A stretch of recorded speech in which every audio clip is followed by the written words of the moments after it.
Ya, syukur katsiran wa jazakumullah khairan kepada Bapak Dalam Hadis yang sudah menambahkan keterangan dua hal.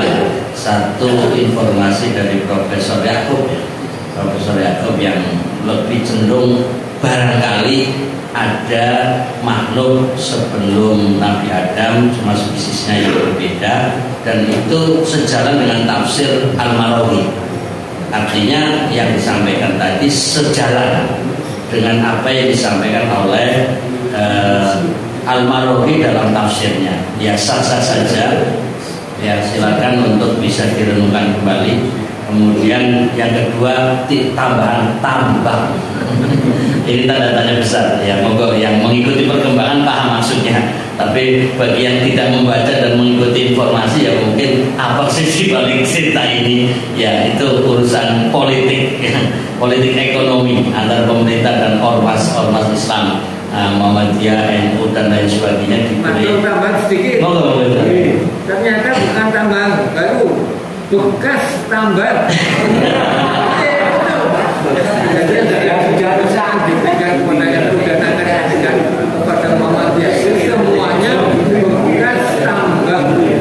Berarti kegagalan sebelumnya untuk diserahkan kepada Muhammadiyah termasuk NU untuk mengelola tambang pemerintah bekas tambang. Ini artinya ketidakmampuan si pengelola sebelumnya. Nyerah, silakan ormas laksanakan. Tapi nyatanya nggak punya modal, nggak punya pengalaman pula. Waspada. Bismillahirrahmanirrahim. Assalamualaikum warahmatullahi wabarakatuh. Alhamdulillahirrahmanirrahim. Wassalatu wassalamu ala asrafil anbiya'i wal mursalin wa ala alihi wa sahbihi ajma'in. Asyhadu an la ilaha illallah wahdahu la syarika lah wa asyhadu anna Muhammadan abduhu wa rasuluh. Allahumma sholli ala sayyidina Muhammad wa ala ali Muhammad kama shallaita ala Ibrahim wa ala ali Ibrahim innaka Hamidum Majid. Rabbi sholli sadri wa yassir li amri wahlul 'uqdatam min lisani yafqahu qawli. Ibu-ibu, bapak-bapak jamaah sholat subuh yang berbahagia dan insya Allah dirahmati Allah Subhanahu wa Ta'ala.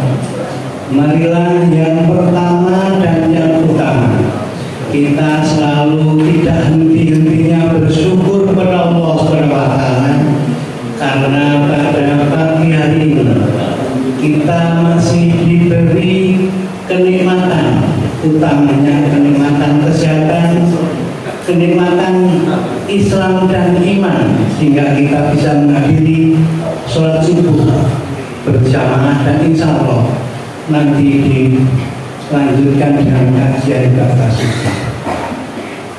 Kita selalu bersyukur dengan bacaan hamdalah, alhamdulillah, karena di masjid ini masjid baik syukur, tempat kita bersyukur.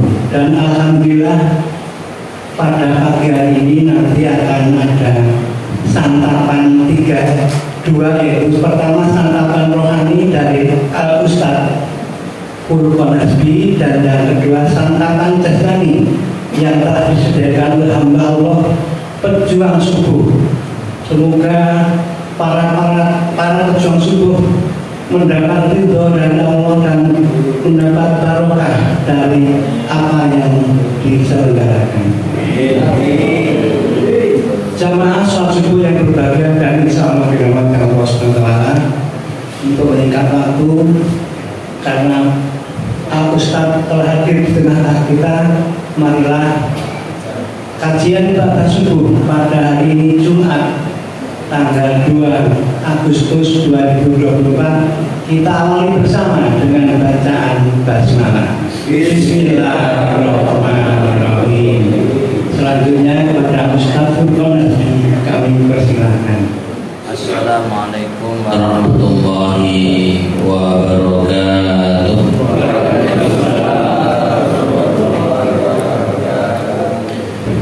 Alhamdulillah wassalatu wassalamu ala rasulillah. La haula wala quwata illa billah. Apa kabar pagi hari ini semuanya? Alhamdulillahirrahmanirrahim.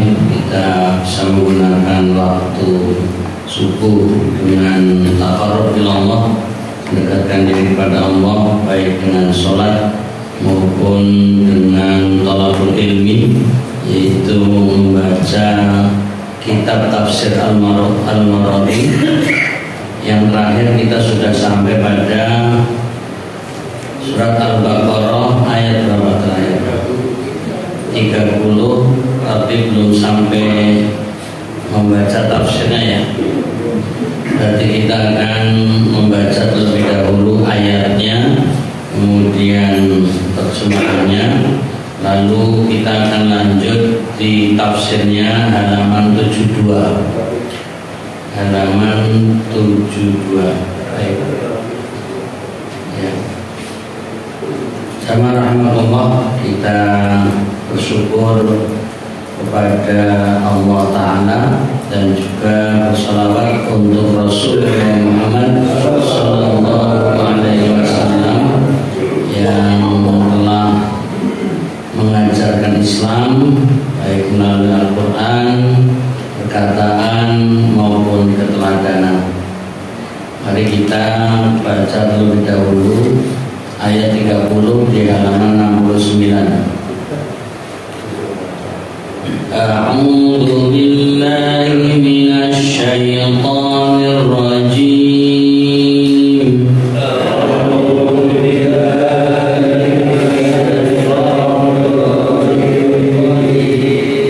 Wa idz qala rabbuka lil malaikah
mendapatkan berhurufnya 10 kebaikan.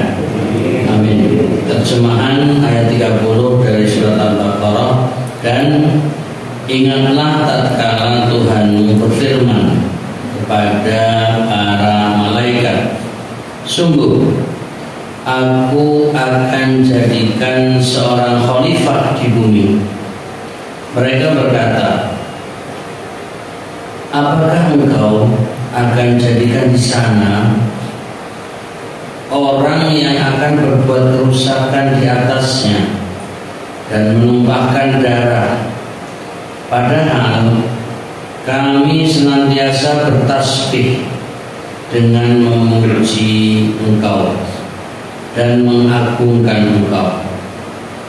Maka firman-Nya, sungguh aku lebih tahu apa yang tidak kamu ketahui. Kita masuk pada tafsirnya berdasarkan penjelasan dalam kitab Maradi ini. Yang pertama, penggalan awal ayat ini, yaitu wa idz qala rabbuka lil malaikah inni ja'ilun fil ardi khalifah, huruf A. Dan ingatlah tatkala Tuhanmu berfirman kepada para malaikat, sungguh aku akan jadikan seorang khalifah di bumi. Penjelasannya, maksudnya utarakanlah kepada kaummu Muhammad titah Tuhanmu kepada para malaikat, sungguh aku akan jadikan Adam sebagai pengganti dari jenis makhluk yang lain yang dulu pernah ada di bumi dan kemudian binasa setelah berbuat kerusakan di atas bumi dan menumpahkan darah. Dan Adam ini akan menempati tempatnya itu.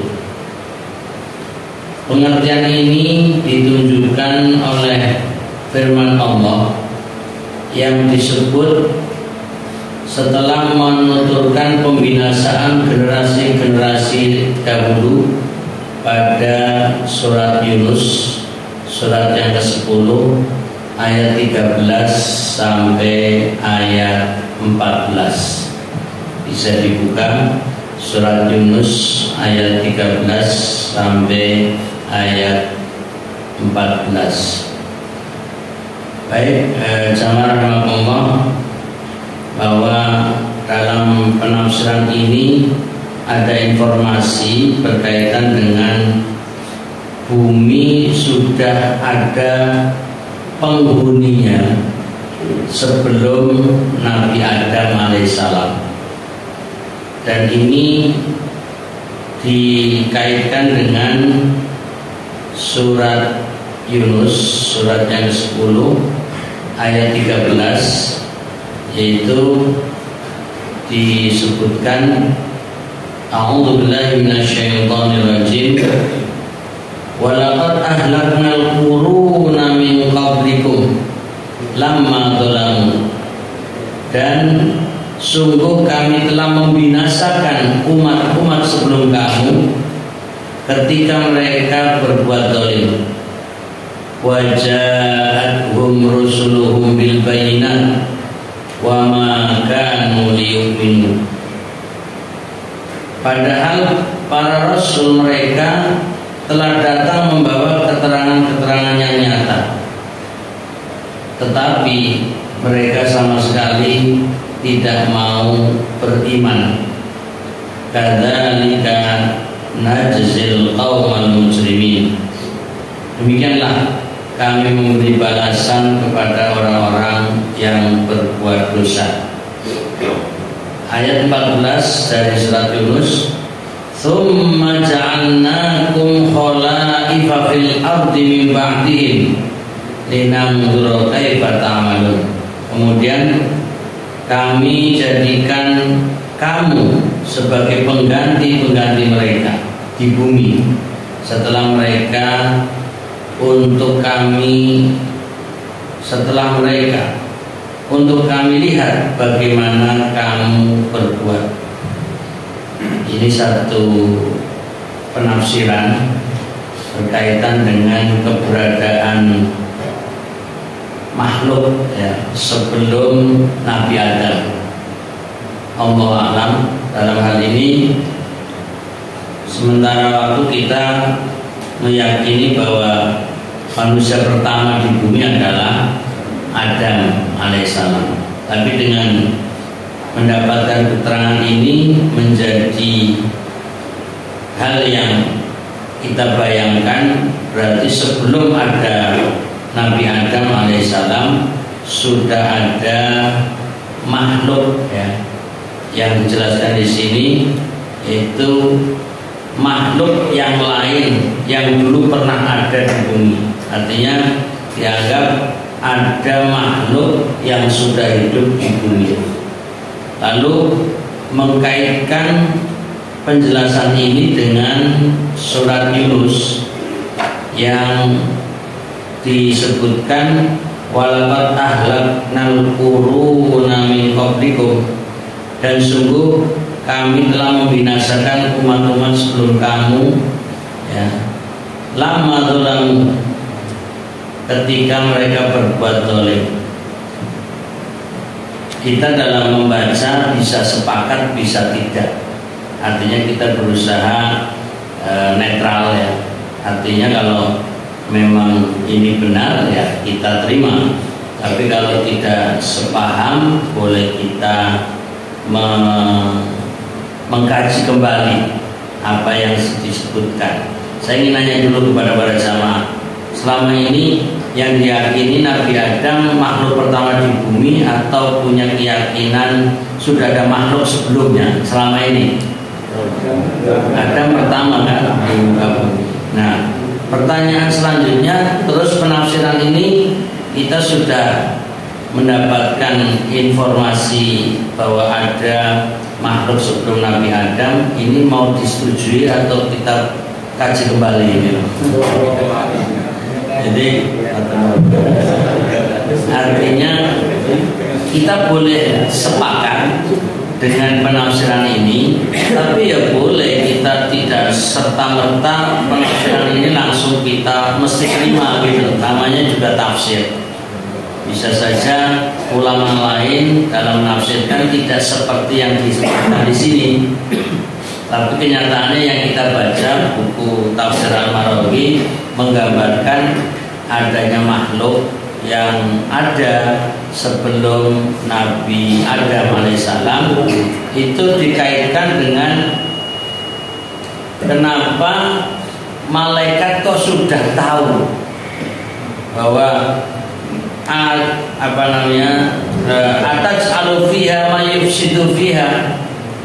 Jadi pertanyaan malaikat kepada Allah Ta'ala di surat Al-Baqarah ayat 30 ini, yaitu apakah engkau akan jadikan di sana, di bumi, karena ini komunikasi, ya, malaikat di surga, orang yang akan berbuat kerusakan di atasnya, yaitu di bumi, dan menumpahkan darah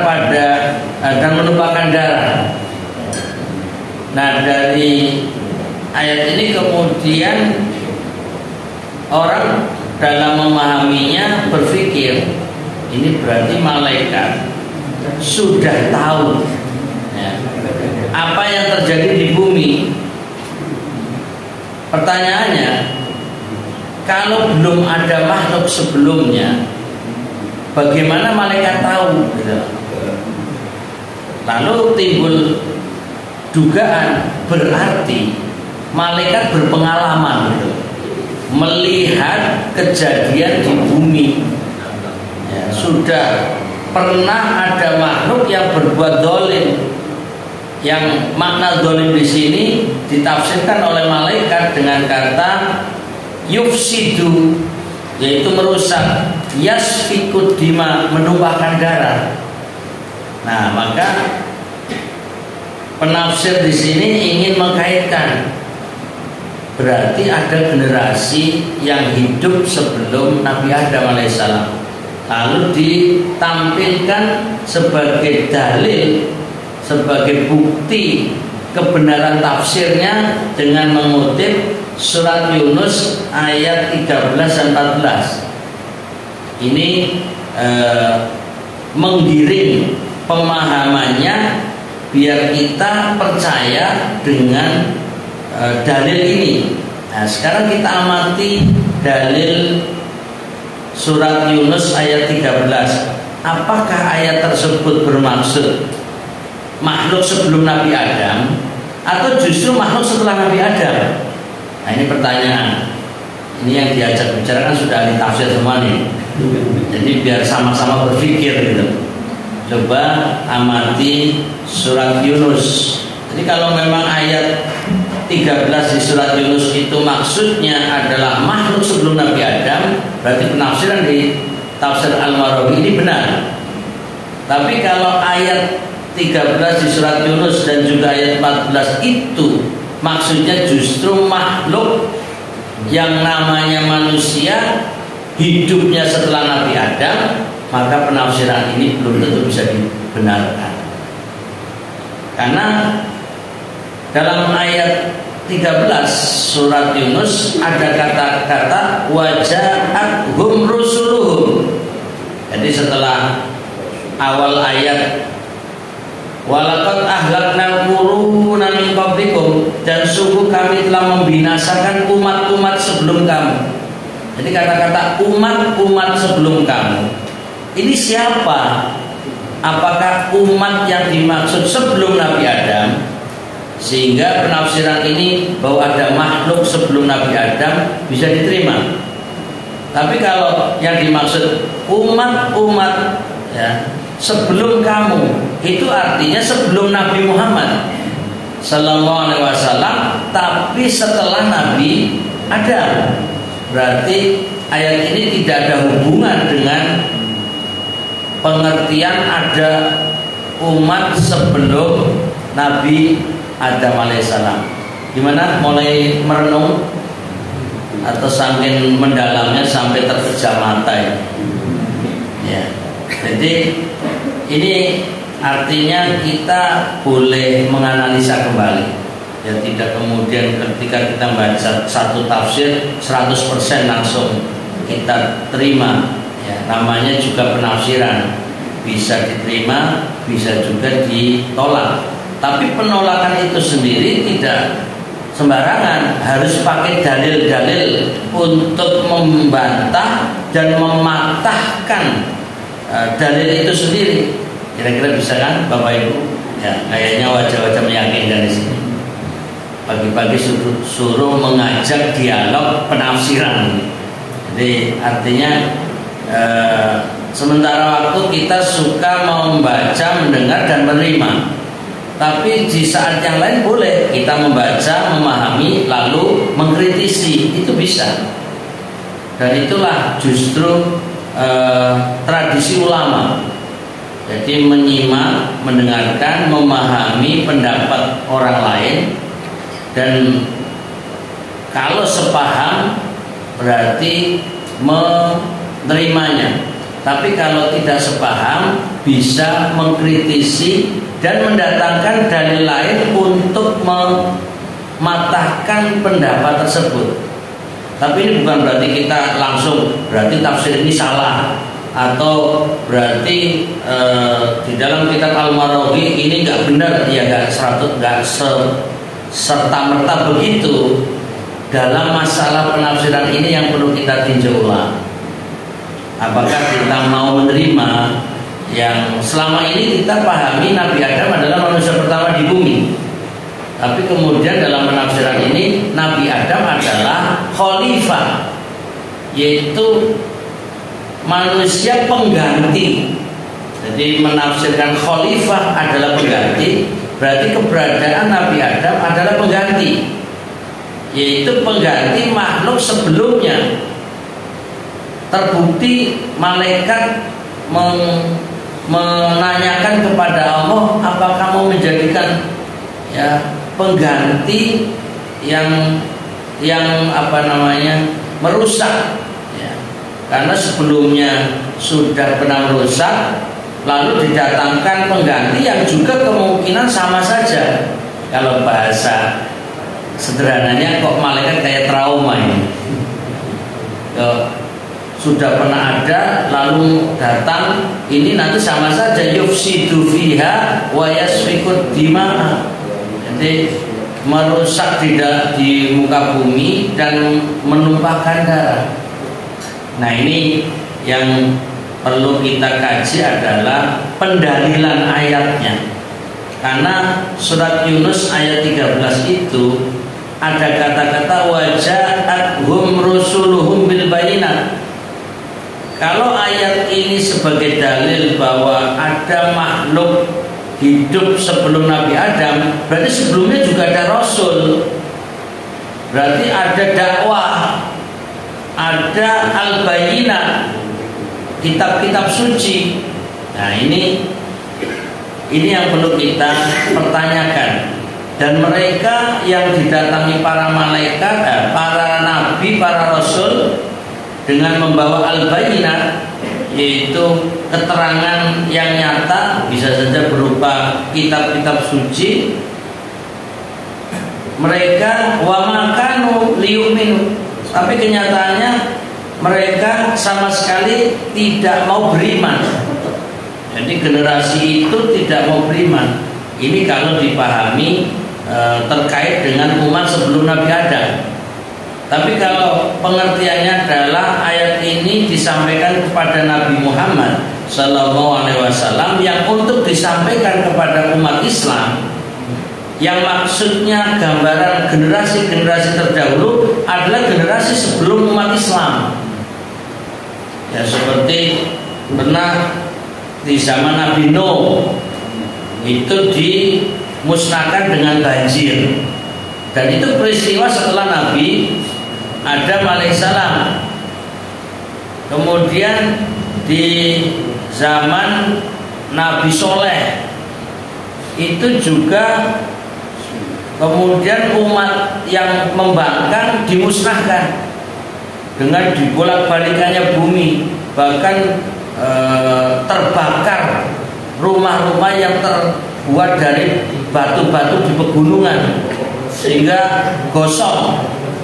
Nah, ini kan untuk menggambarkan, berarti yang dimaksud ayat ini adalah informasi umat yang dimusnahkan Allah karena mereka berbuat zalim, menentang para rasul yang terjadi setelah Nabi Adam.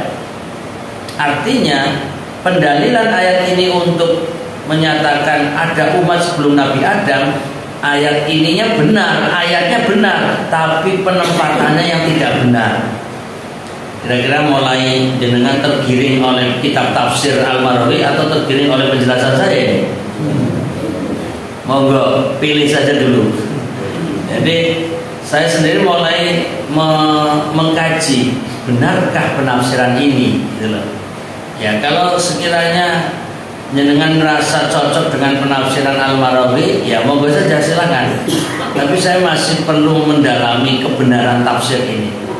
Artinya, apakah memang ada generasi-generasi yang dihancurkan Allah karena kezaliman mereka, tidak mau beriman ketika didatangi para rasul, dan ini peristiwa sebelum Nabi Adam alaihissalam.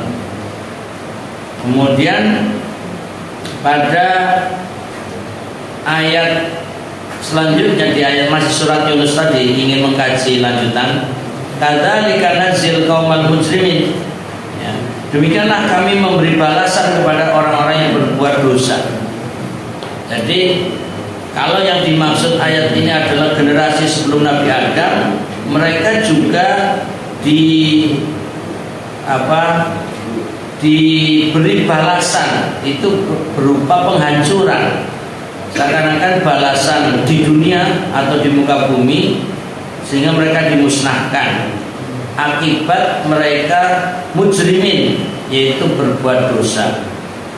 Nah, pada ayat 14 ini yang ingin dijadikan dalil penguat bagi tafsiran ini. Ayat 14, bagi Bapak Ibu yang membuka surat Yunus bisa mengikuti. Tsumma ja'alnakum khalaifa fil ardi min ba'dihim. Kemudian kami jadikan kamu sebagai pengganti-pengganti mereka di bumi. Nah ini. Jadi ayat 14 dari surat Yunus ini yang dijadikan wajhud dilalah, kata kunci yang ingin disampaikan ya oleh Al-Marawi dalam tafsir ini, bahwa terbukti setelah dihancurkan generasi-generasi setelah Nabi Adam, didatangkanlah pengganti khalifah ya di bumi ini setelah mereka. Nah, sehingga ingin menegaskan penciptaan Nabi Adam alaihissalam adalah persiapan pengganti generasi-generasi yang Allah hancurkan sebelum Nabi Adam sendiri. Sehingga malaikat mempertanyakan, ataj'alu fiha man yufsidu fiha wa yasfiku dima. Apakah engkau ya Allah akan menjadikan ya makhluk yang hanya akan merusak di muka bumi, dan mereka akan membunuh satu dengan yang lainnya, menumpahkan darah, saling bertikai, bertengkar, dan bunuh-membunuh. Nah, ini penggiringan opini pemahaman tafsir tadi dengan dalil surat Yunus ayat 14 bahwa Adam adalah pengganti generasi terdahulu. Ini yang ada di dalam tafsir Al-Marawi. Kalau sepakat selesai. Tapi kalau kita ingin mengkaji kembali, artinya apakah yang dimaksud ayat 14 ini seperti yang dimaksud oleh penafsiran surat tafsir Al-Marawi? Nah, ini. Karena dalam ayat 14 ada hubungan dengan ayat 13 sebelumnya. Munasabatul ayat, yaitu keterkaitan ayat 14 ini dengan ayat 14, adanya generasi atau umat yang diutus di dalamnya para rasul, tapi mereka tetap zalim, ya.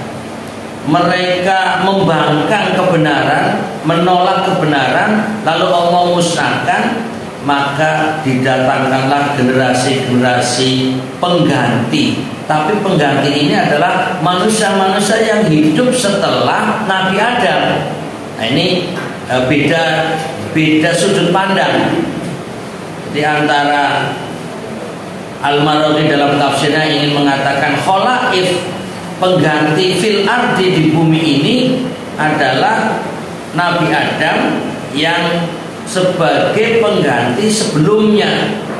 Tapi kalau kita melihatnya bukan itu, tapi pengganti, ya, umat-umat yang dimusnahkan Allah, seperti tadi umat Nabi Nuh, umat Nabi Soleh, ya, kemudian umat Nabi Lut, ya, kemudian ada umat-umat yang Allah hancurkan, lalu didatangkanlah generasi-generasi pengganti mereka yang lebih baik. Tapi peristiwanya setelah Nabi Adam. Singkatnya, berarti kalau kita berbeda dengan apa yang disampaikan oleh tafsir Al-Marawi, bahwa tidak ada makhluk sebelum Nabi Adam di muka bumi, dan ayat-ayat yang dijadikan dalil justru ayat-ayat menggambarkan peristiwa setelah Nabi Adam. Nah, ini perbedaan kita dalam sudut pandang memahami tafsiran tersebut. Nah, silakan dengan memilih apa yang disampaikan dalam tafsir Al-Marawi atau apa yang saya tambahkan sebagai pembanding. Jadi saya ingin mencoba mengajak perbandingan. Nah, tinggal waktunya tarjih. Tapi kalau hari ini kayaknya nggak siap karena pada ngantuk ini, ya. Jadi, atau malah bingung sendiri. Baik, jamaah rahimakumullah, ini hanya untuk mengajak kita di dalam membaca sebuah tafsir sekalipun, kalau kita punya pengetahuan dan pemahaman, boleh berbeda terhadap apa yang kita baca. Karena kitab tafsir itu bukan hanya Al-Marawi, ada tafsir Ibnu Katsir, ada tafsir umpamanya Al-Qurtubi, ada tafsir At-Tabari, ya, tafsir yang lebih dahulu, yang lebih lama itu tafsir Tabari. Ada tafsir yang lainnya, tafsir Az-Zamakhsyari, tafsir Al-Fahrur Razi, tafsir, banyak sekali tafsir-tafsir yang mungkin bisa menjadi alat studi banding terhadap penafsiran ini. Jadi kritik terhadap sebuah tafsir boleh saja. Yang jelas ayatnya yang untuk dalil itu sama, hanya masalah memahami ayat tersebut, apakah tepat pendalilan atau dijadikan dalil surat Yunus ayat 13 dan 14 untuk menyatakan ada makhluk sebelum Nabi Adam ataukah tidak. Silakan renungkan pemahaman ini. Kemudian kita lanjut, ya, lepas berbeda pendapat dengan yang ada di buku, tapi kita tetap mengambil manfaat dari apa yang kita baca. Penjelasan berikutnya, dari sinilah malaikat mengajukan pertanyaan dengan mengkiaskannya kepada penghuni bumi sebelumnya. Ya, kita ikuti saja alur cerita dari Tafsir Al-Marawi. Seakan-akan kita sepaham dulu lah, biar gampang. Karena seperti jenengan kalau diajak studi banding kayaknya agak berat ini. Dan atas dasar ini, maka Adam bukanlah jenis hewan berakal yang pertama kali penghuni bumi ini. Nah, ini ingin terus mengajak kita untuk meyakini kebenaran tafsir ini. Artinya Adam bukan makhluk pertama di bumi. Sejumlah ahli tafsir, nah ini mulai kita ikuti, berpendapat bahwa yang dimaksud dengan khalifah, nah ini kan bagus, ada pembanding ini. Dalam ayat ini yaitu tugas mewakili Allah dalam melaksanakan perintah-perintahnya di kalangan manusia. Dan disinilah kemudian dikenal ungkapan manusia adalah khalifah Tuhan di bumi. Dan ini dikuatkan oleh firman Allah dalam Quran surat Shad, yaitu surat yang ke-38 ayat 26 ya. Jadi kita coba buka dulu surat Shad, surat yang ke-38, yaitu ayat 26 berkaitan dengan Khalifatullah ya, Khalifatullah. Jadi di dalam ayat tersebut, ya Daud, inna ja'alnaka khalifatan fil ardi. Allah berfirman dalam surat Shad ini ya, ayat 26, wahai Daud, sesungguhnya engkau kami jadikan khalifah. Nah, khalifah dalam surat Shad ayat 26 lebih diartikan kepada penguasa ya, penguasa. Kalau versi terjemah Al-Quran Indonesia, artinya Al-Quran Indonesia terjemahan bahasa Indonesia. Tapi dalam penafsiran ini ingin mengatakan istilah ya, manusia adalah khalifah Tuhan di bumi atau khalifatullah itu dengan menunjukkan surat Shad ayat 26. Walaupun sebenarnya ayat 26 ini bicara tentang Nabi Daud. Jadi Nabi Daud adalah seorang raja, seorang penguasa, sekaligus menjadi nabi dan rasul. Lalu Allah ceritakan kepada Nabi Muhammad SAW bagaimana Allah mengajak atau menyampaikan kepada Nabi Daud, ya Daud, wahai Daud, inna ja'alnaka. Jadi Allah sedang bercerita kepada Nabi Muhammad SAW bahwa dulu ya Allah pernah berfirman kepada Nabi Daud, inna ja'alnaka khalifah, kami menjadikanmu sebagai khalifah fil ardi. Nah, apakah kata khalifah fil ardi artinya pengganti? Nah, kalau dalam rentetan cerita lebih pas dengan sebagai khalifah adalah penguasa. Ya, makanya istilah-istilah di para sahabat ketika wafatnya Rasulullah SAW muncul, ya, munculnya sahabat Abu Bakar, lalu digunakan istilah khalifah, ya, khalifah karena kemudian penggantinya lagi Umar bin Khattab, penggantinya lagi Utsman bin Affan, penggantinya lagi adalah Ali bin Abi Thalib. Mereka disebut al-khulafaur rasyidun. Mereka adalah para pengganti Nabi yang mendapatkan petunjuk, ar-rasyidun.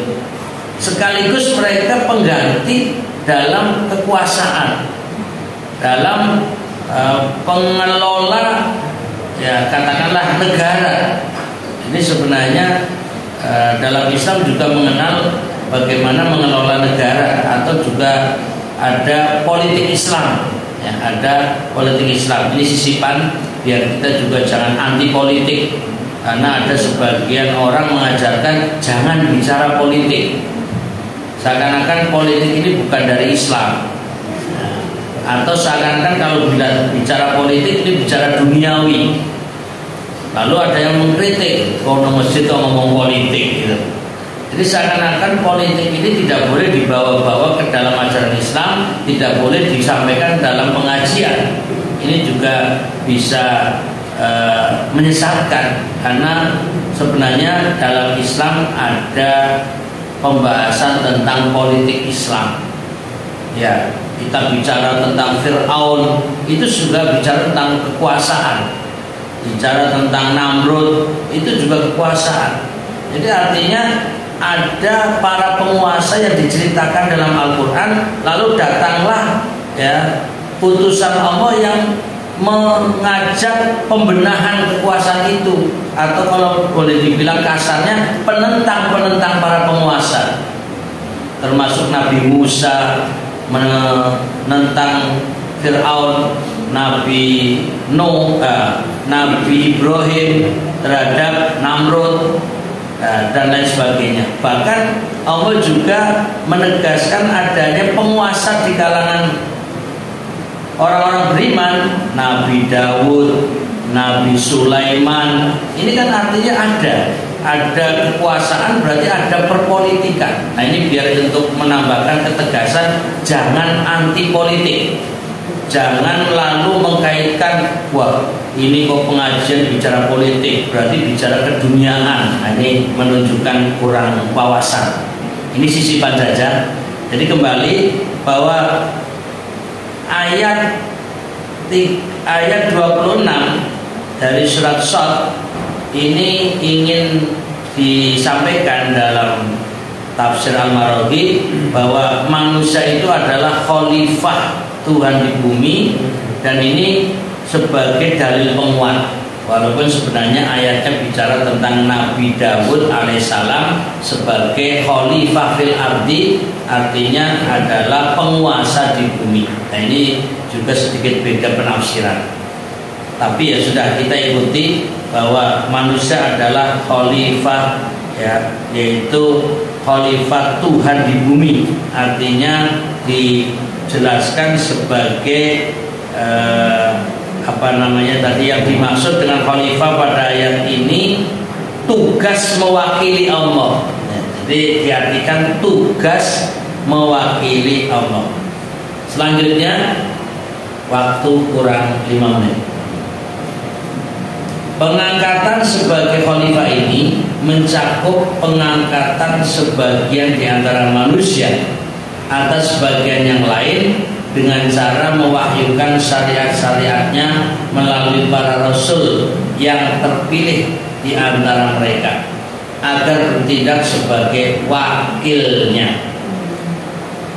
Di samping mencakup pula pengangkatan manusia sebagai khalifah atas makhluk-makhluk Tuhan yang lain, karena keistimewaan yang diberikan kepadanya yang berupa kekuatan akal, sekalipun kita sendiri tidak tahu rahasia dan hakikatnya. Nah, ini kalimat terakhir pasrah tafsirnya ini.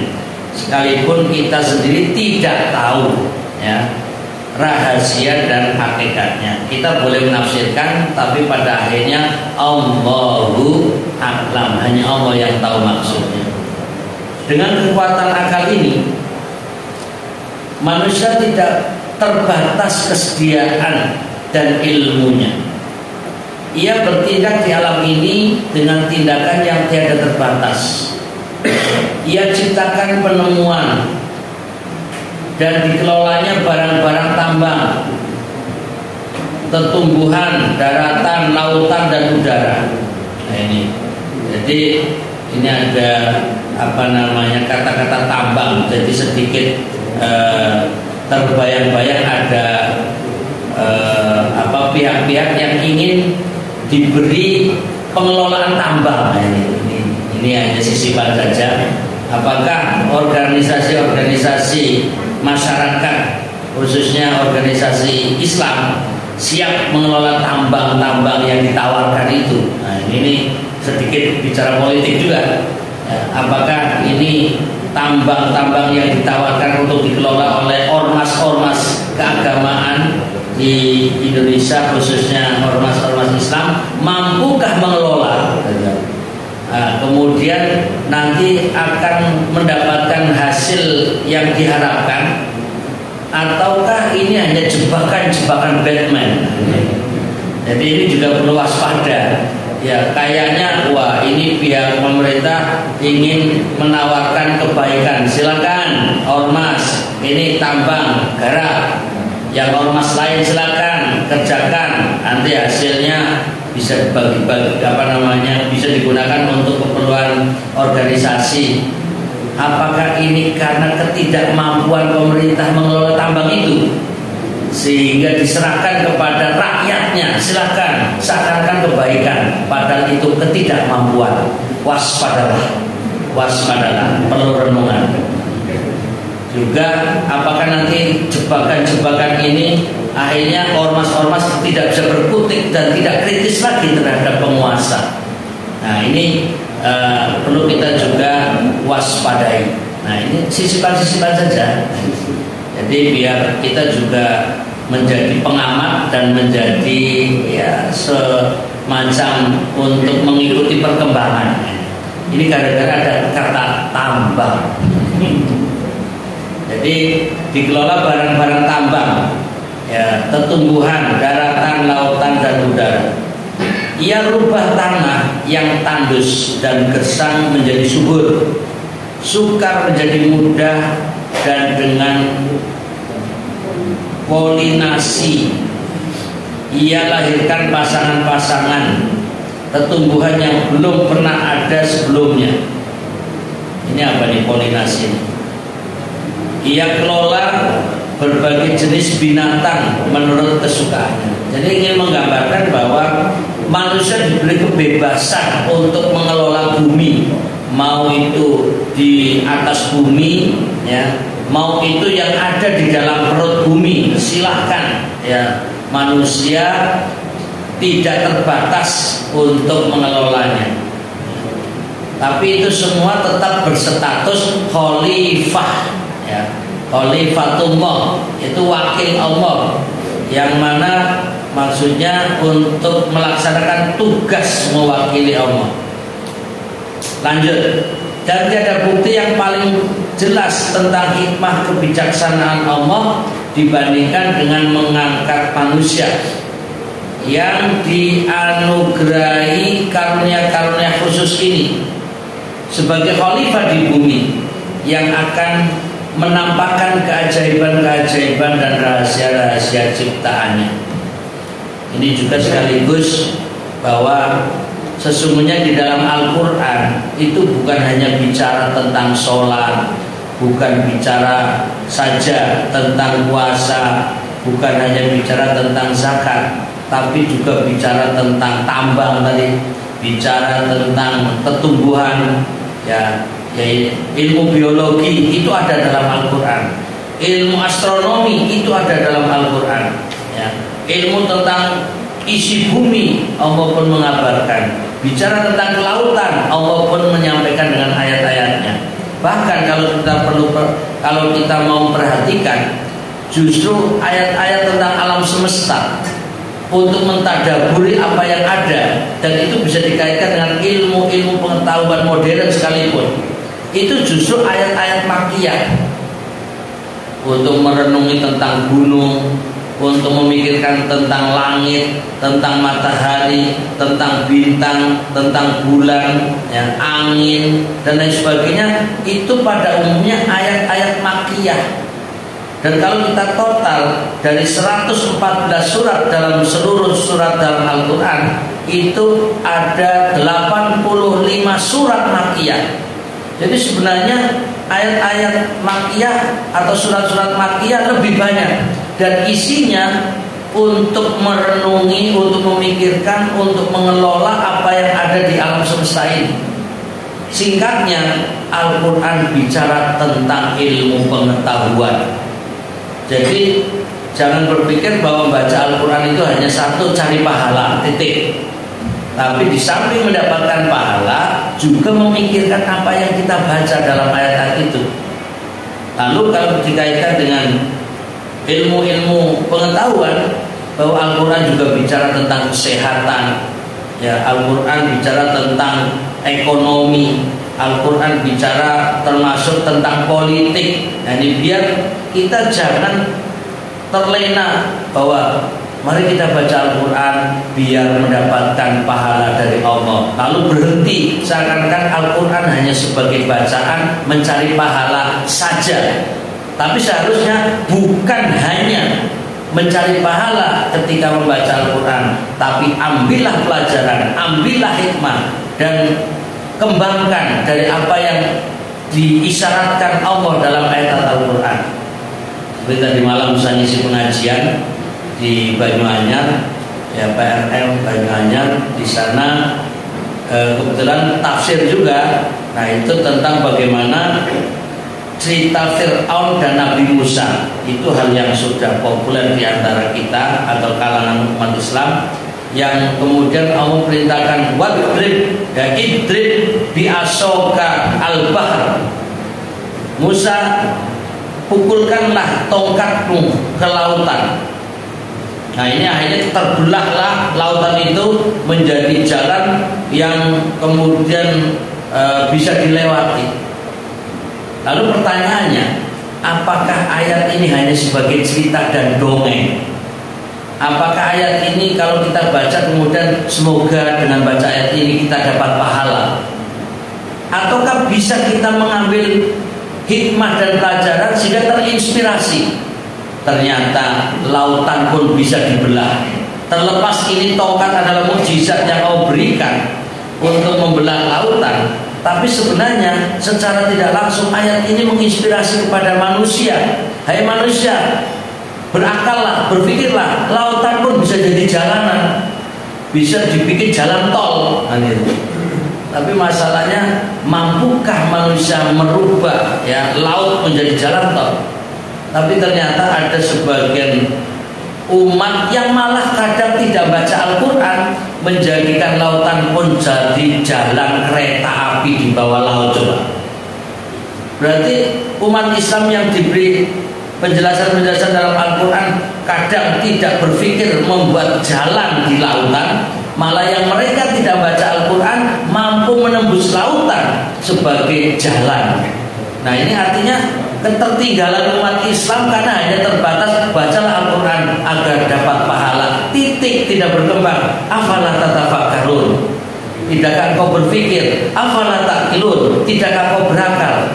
Ini sedikit kritik terhadap kita sendiri, betapa umat Islam terbelakang dari sisi memahami kandungan-kandungan yang ada dalam Al-Quran itu sendiri. Sementara mereka kadang berkemajuan dari sisi ilmu pengetahuan. Nah, ini hanya sekedar untuk tambahan saja, mengingat waktunya habis. Bapak-bapak, Ibu, saya pernah bertanya kepada Prof. Yakub tentang asal usul manusia. Prof. Yakub juga antropolog yang punya otoritas, saya kira, untuk menerangkan menurut keilmuannya. Beliau itu dulu rektor UGM, ketika pernah tugas kemudian dimohon menjadi dekan Fakultas Kedokteran UMS. Beliau itu antar semut. Nah, ketika mau pulang saya itu nunut mobilnya. Beliau yang mengantar itu menanyakan asal usul manusia. Apakah Adam itu manusia pertama? Beliau jawab, barangkali bukan. Barangkali bukan. Sudah ada tanda petik manusia sebelumnya. Tapi kita semua ini keturunan Adam. Terus saya minta penjelasan lebih jauh lah. Terus bagaimana? Beliau mengatakan dengan kata barangkali. barangkali spesiesnya yang berbeda. Jadi sudah ada makhluk sebelumnya yang menyerupai atau yang disebut manusia, tapi spesiesnya itu berbeda. Nah, kita ini satu, yaitu jadi Adam alaihissalam. Dan penjelasan ini saya kira masuk akal. Misalnya kata semut ya, itu kan spesiesnya itu kan ratusan.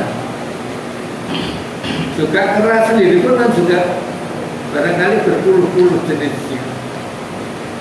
Jadi dari penjelasan itu cuma ini tambahan informasi lah dari seseorang yang punya keilmuan. Kalau sebelum Adam itu sudah ada manusia dalam pengertian sejenis manusia. Tapi kemudian Allah menciptakan Adam alaihissalam dan pasangannya Hawa, itu yang menjadi asal usul kita sekalian. Nah, tapi dia juga mengatakan waktu itu dengan kata barangkali. Jadi memang tidak ada, belum ada kepastian, tapi beliau meyakinkan bahwa kita ini berasal dari satu min nafsin wahidah.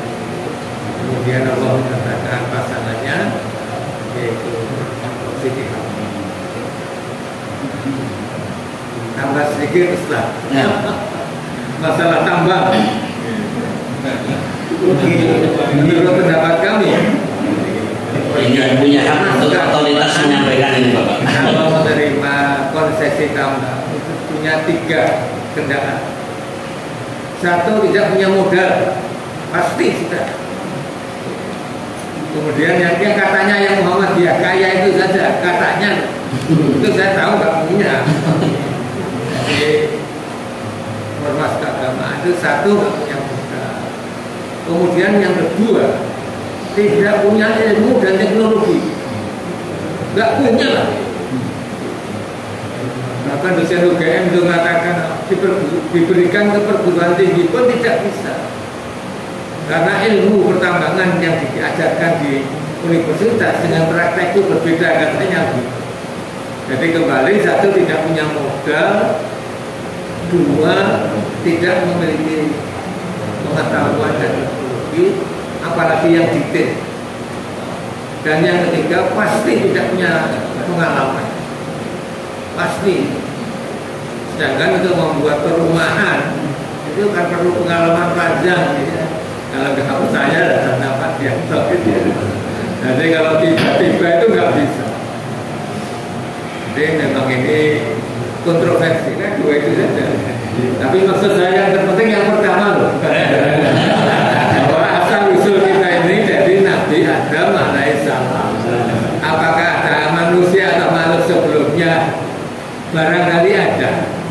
Cuma jenisnya, spesiesnya ya berbeda. Beliau mengatakan manusia purba itu ada yang hidup di gua dan seterusnya. Terima kasih. Kalau ada kekurangan atau kesalahan di burung, mohon maaf. Ya, syukur kasiran wa jazakumullah khairan kepada Bapak Dalam Hadis yang sudah menambahkan keterangan 2 hal. Satu, informasi dari Profesor Yakub yang lebih cenderung barangkali ada makhluk sebelum Nabi Adam, cuma spesiesnya yang berbeda, dan itu sejalan dengan tafsir Al-Marawi. Artinya yang disampaikan tadi sejalan dengan apa yang disampaikan oleh Al-Marawi dalam tafsirnya. Ya sah-sah saja, ya silakan untuk bisa direnungkan kembali. Kemudian yang kedua, tambahan tambah. Ini tanda tanya besar ya, monggo yang mengikuti perkembangan paham maksudnya. Tapi bagi yang tidak membaca dan mengikuti informasi ya mungkin apa sih di balik cerita ini, ya itu urusan politik ya, politik ekonomi antara pemerintah dan ormas Islam, Muhammadiyah, NU dan lain sebagainya. Masuk tambahan sedikit. Ternyata bukan tambahan baru, bekas tambah. Jadi yang bisa diberikan kepada NU dan akan diberikan kepada Muhammadiyah semuanya bekas tambang. Berarti kegagalan sebelumnya untuk diserahkan kepada Muhammadiyah termasuk NU untuk mengelola tambang pemerintah bekas tambang. Ini artinya ketidakmampuan si pengelola sebelumnya, nyerah, silakan ormas laksanakan, tapi nyatanya nggak punya modal, nggak punya pengalaman pula. Waspadalah. Dan demikian saya kira cukup untuk bisa diambil informasi